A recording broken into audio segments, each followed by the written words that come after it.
1, 30 through 32. So here we are with Paul, finished his three missionary journeys in Jerusalem. And so now he's in the temple area. And as he's in the temple, this is during Pentecost, remembering this is a festival for Jews and Christians.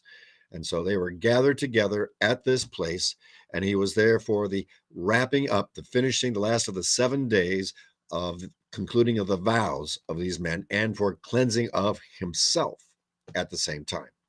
So you've got offerings, you've got sacrifices, you've got crowds. And so Jerusalem is bigger than normal. And then these people from Asia, in other words, from near thinking modern day Turkey, those people saw what that Paul had splintered from the synagogue and were attacking and throwing whatever they could to see what might stick. And here they accuse him of bringing a Gentile into the area where the Gentiles were not allowed.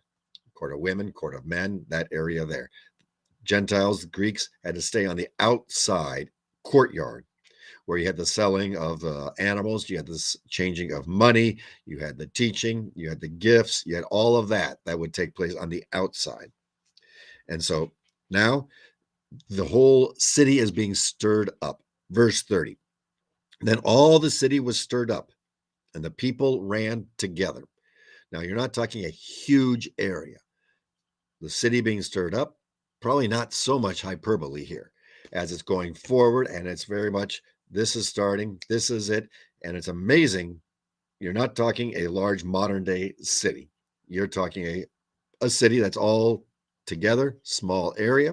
Could probably walk around the walled area in about an hourish in a walk. And so this could happen very, very quickly, especially wanting to get whomever you wanted to immediately. And would not take very far away to hear something is going on. So then all the city was stirred up and the people ran together. You had people running to get to see what's going on. They seized Paul, dragged him out of the temple, and at once the gates were shut. So they grabbed Paul, drug him out. So it's not a let's walk out, Paul. This is grabbing, and we're getting you out. Whether or not he was going against them or not, we don't know. But when you're talking a mob taking place, mob rule, those things, those niceties aren't there. They were taking him, dragging him out, shut the doors. Some disagreement whether it's the outside doors or just the doors going into the central area, court of the women, court of the men, probably the central area as they drug him out, make sure no more defilement could happen. That was the thought process. This man is defiled, and yet the man wasn't there. That they're accusing that he was the bringing the Greeks where they were not allowed, and not by not allowed, it was written in Greek and Latin. You're not allowed, and the consequences were death. So that's what we're looking at here. And so they drug him and shut the doors. Don't let anything else happen.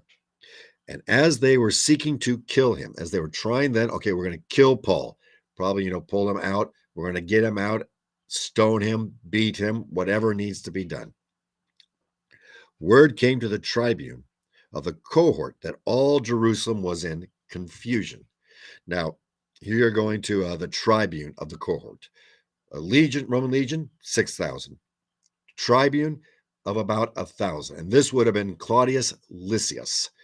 He had about 760 infantry, about 240 cavalry. So he's the ruler or the military man in charge of about 1,000. Sometimes not all the way filled, but that's where it would. And they would have been in at the Antonia, which would have been northwest wall of the temple.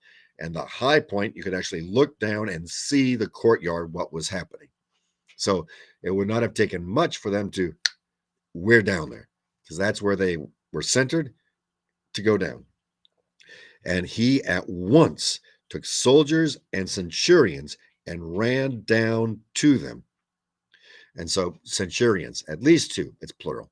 So therefore, centurion over 100. So you got at least two centurions, at least 200-ish soldiers coming down to make order. That's a significant number of coming down to make everything settle.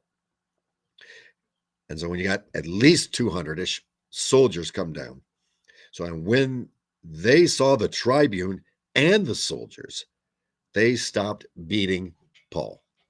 So finally, they see all of this. Okay, we'll stop beating him. If they had not intervened, Paul would have died.